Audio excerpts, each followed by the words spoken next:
আমাৰ ৰঙামাটি জিপিত কালি সভা উদ্বোধনী কৰে আৰু আমাৰ বিধায়ক মহোদয় জীবেশ ৰায় ডাঙৰীয়া ছাৰ আহি মানে সভাখন পৰিচালনা কৰে। সভাখন পৰিচালনা কৰে আমি এই যিবিলাক 5টা কাম কালি আধাৰশিলা কৰিল, ইহঁতে আমাৰ সহজ সৰল বিধায়ক মহোদয় আৰু BDO ছাৰ মহোদয় মানে নজনাকৈ মানে এইবিলাক কাম আগতে হৈছে। চচলাপাৰা কাচিৰৰ লেণ্ডটো মনোৱাৰ লেণ্ড, হলদিবাৰী মানে 5টা কাম য'ত য'ত আছে আৰু কি ৰঙামাটি জিপিত পঞ্চায়তৰ ভিতৰত মানে 5টা কাম টোটাল আছে। এই কামকেইটাত কমপ্লেইন মাৰা হৈছিল, RTI কৰা হৈছিল। 8 তাৰিখ 6/2026 কমপ্লেইন RTI মাৰা হৈছে। এই কামবিলাক কালি আধাৰশিলা কৰিল। আজি পোষ্ট কৰাত আমি চালোঁ যে এই কামবিলাক আগৰ কাম, MG এনৰেগাৰ কাম নহয়, VBG মানে শ্ৰী ৰামজীৰ কাম নহয়। ইহঁতে গোটাই কাম মানে আধাৰশিলা কৰি অনগয়িং কৰি পইচা উঠাইছে। চচলাপাৰাত 2 লাখ উঠাইছে, প্ৰত্যেকটা কামত পইচা উঠাইছে। খালি মৌখোৱা গাঁৱৰ এটা কাম আছে, এইটো পইচা উঠা নাই, এইটো নতুন কাম। আৰু বাকী 5টা কাম আগৰ কাম। আমাৰ MLA মহোদয় নাজানে, আমাৰ BDO ছাৰ নাজানে।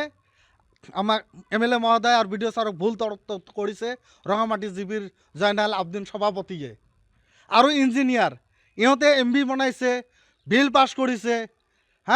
কৰাৰ পাছত এই কামবিলাক কেনেকৈ আমাৰ BDO ছাৰ মহোদয়ক আৰু আমাৰ সন্মানীয় বিধায়ক জীবেশ ৰায় ছাৰ ডাঙৰীয়াক ভুল তথ্য কৰি পৰিচালনা কৰি আধাৰশিলা কৰাৰ পিতা কাটালে। তা আমাৰ BDO ছাৰ মহোদয় আৰু আমাৰ বিধায়ক মহোদয়ক অনুৰোধ কৰোঁ যে ছাৰ, এই সভাপতিজন এনেকুৱা কাম আমাৰ ৰঙামাটি জিপিত দুৰ্নীতি কৰি আছে, ইয়াৰ উচিত বিচাৰ হ'ব লাগে। এইবিলাক RTI কৰিছোঁ, কাম কম হোৱাৰ কাৰণত ইহঁতে আগতো এনেকুৱা কাম কৰিছে। 10 লাখ টকাৰ কাম 9,000ত কৰিছে, কৰি বাকী পইচা উঠাই খাইছে। এই জয়নাল প্ৰেচিডেণ্ট সভাপতিৰ নেতৃত্বত বাকী গাঁওবিলাকত এনেকুৱা দুৰ্নীতি চলি আছে। তা আমি বিধায়ক মহোদয়ক অনুৰোধ কৰোঁ যে আপোনাক এনেকুৱা ভুল তথ্য কৰি কামখিনি কৰাল, ৰাইজে আমি ইয়াৰ উচিত বিচাৰ চাওঁ। মহোদয় ছাৰ, বিধায়ক মহোদয় ছাৰ, ইয়াৰ উচিত বিচাৰ কৰে যেন। আচলতে কালিকে আমাৰ বিধায়ক মহোদয় আহিল ৰঙামাটি পঞ্চায়তত, আহি আমাৰ পুৰণা কাম আগৰ কামৰ আধাৰশিলা কৰিছে। এইবিলাক কাম পইচা চব উঠাই লৈছে। আজি MLAটো নাজানে কৈ, MLA আমাৰ বিধায়ক মহোদয় একো নাজানে। আমাৰ বিধায়ক সৰল বিধায়ক হয়, এই কাৰণত আমাৰ বিধায়কজনক তো নাজানে কৈ আধাৰশিলা কৰিলে। এইবিলাক এইটো ৰাইজে কি বিচাৰিব, এইখন সমাজখনক কি বিচাৰিব? আজি পইচা উঠাই কামবিলাক হৈ গৈছে, গোটেইখিনি কাম হোৱাৰ পিছত আধাৰশিলা কৰিছে। এইবিলাক পুৰণা কাম আধাৰশিলা কৰিলে কি ভাবিব মানুহ সমাজখনত? বিধায়ক মহোদয় ভাল, আমাৰ MLA হয়, বিধায়কজন সৰল বিধায়কজন আহিছে, কালি আহি আধাৰশিলা কৰি দি গৈছে।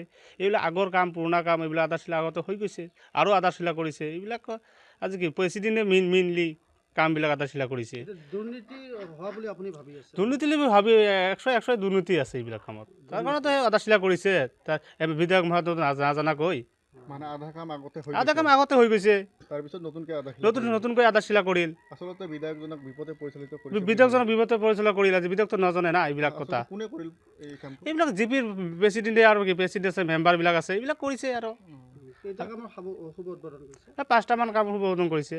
5টা স্থানতে কি কামবিলাক আধৰুৱা বা সম্পূৰ্ণ হৈছে নেকি? আধৰুৱা কাম আছে, আদিবিলাক হৈছে, আদিবিলাক হোৱা নাই, এনেকুৱা ধৰণতে আছে। আগৰো কাম আছে।